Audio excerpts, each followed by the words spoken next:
There's another president, Benjamin Harrison. He was the 23rd president, and he said, if you take out of your statutes, your constitution, your family life, all that is taken from the sacred book, what would there be left to bind society together? And Ronald Reagan, our 40th president, inside the Bible's pages lie all the answers to all of the problems man has ever known. It is my firm belief that the enduring values presented in its pages have a great meaning for each of us and for our nation. The Bible can touch our hearts, order our minds, and refresh our souls. That's what Ronald Reagan said. Wow. Now you had some quotes from some other famous people. I want to quote Benjamin Franklin, who of course was very, very vital in our early history. A man that God used in a great way.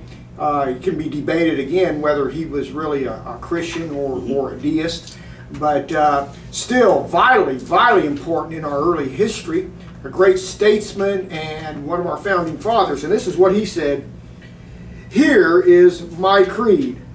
I believe in one God, the creator of the universe, that he governs it by his providence, that he ought to be worshipped, that the most acceptable service we can render him is doing good to others, that the soul of man is immortal and will be treated with justice in another world, respecting his conduct in this.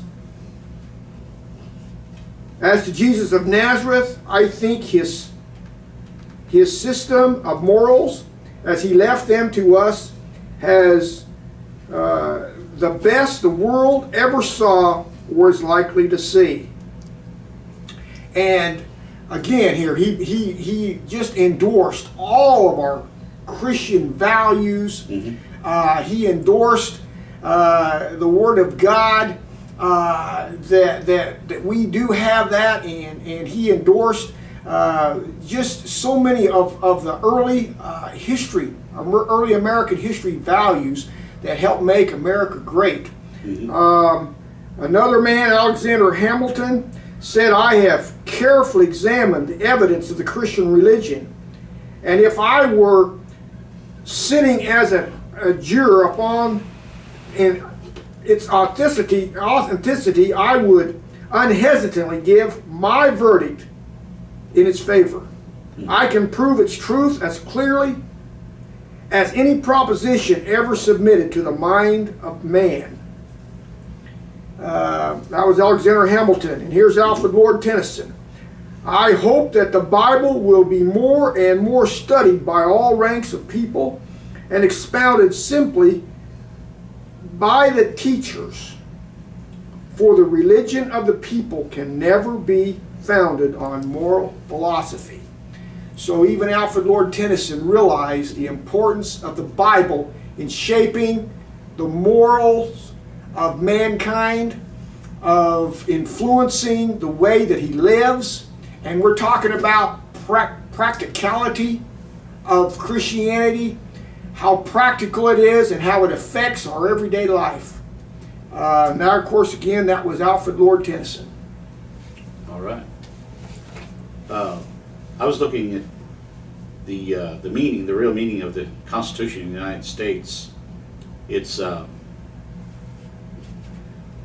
was quoted as saying from some of the statesmen, and it doesn't really give us the name of who quoted this, but it was a general conception that the Constitution of the United States has been the supreme law of the nation since it was adopted on September 17th, 1787 by the Constitutional Convention in Philadelphia, Pennsylvania. George Washington was chosen to serve as president of the convention by the 55 delegates who represented 12 states. The delegates drafted the document and sent it to Congress for approval. It was then sent to the states for ratification in the name of, quote, the people. The name of the people. Very good. All 13 states had ratified the Constitution by May 29th of 1790. It took them almost 2.5, 3 years to ratify it. But all 13 states ratified. The first U.S. Congress also ratified 10 amendments, which became known as the Bill of Rights. 17 more were amendments have been added since. It is the oldest federal constitution of any existing nation and occupies the central place in the United States law and political culture. The oldest constitution. The Constitution provides the framework for the organization of the United States government, outlining the three main branches of the government. The legislative branch is embodied in the bicameral college. The executive branch is headed by the president. The judicial branch is headed by the Supreme Court. The Constitution carefully outlines the limits of delegated powers each branch may exercise. It also reserves numerous rights for the individual states, thus establishes the United States federal system of government. The founders wrote this: "We the people of the United States," in the preamble to the Constitution, designated that the powers to govern belongs to the people who have created the government to protect their rights and promote their welfare. The preamble established the fact that the federal government has no authority outside of the limited powers given to the three government branches that follow in the preamble as amended. It is imperative, therefore, that we know those specific delegated powers. So we have so much history here that we could go through, and a lot of this is not being taught in our schools. True. The average kid graduating from high school, they can't even write. They can print, and they can read printing. I have a grandson. He can't write he can't read writing. If you write him a letter, he can't read it. Amazing. He's smart, you know. They just don't teach writing, and they don't teach a lot of things. They just don't teach it, and especially the history of our country is just kind of put on the shelf, you know. The other problem is even those who are learning history have what we call a revisionist teaching, Yeah. meaning that everything is revised according kind of to however the teacher wants to make it say. They can kind of teach history and make it say anything they really want it to say. So they have revised history and made it kind of in their own image, the way they want it to read and the way they want it to say. They have not researched, and they're not really open to the truth. They're only open to their own opinions and to their own leanings and their own bent that they have toward making history say what they want it to say.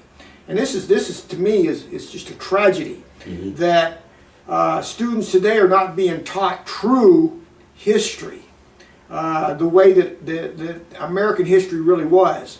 And even in many respects, you're not going to get that off of just the internet. Yeah. But you're going to have to research it for yourself and go back into the original writings and go back to other sources that may not be covered in particular media. But you're going to have to go back and research it for yourself, and only by doing that are you going to find what's really true and what's really unbiased.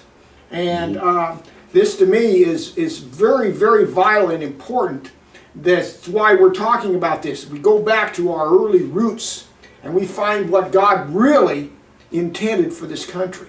We talked about that last week a little bit, of how God has even he has put designs on this on America, and how the influence it's had. It's no accident. It's no accident. Yeah.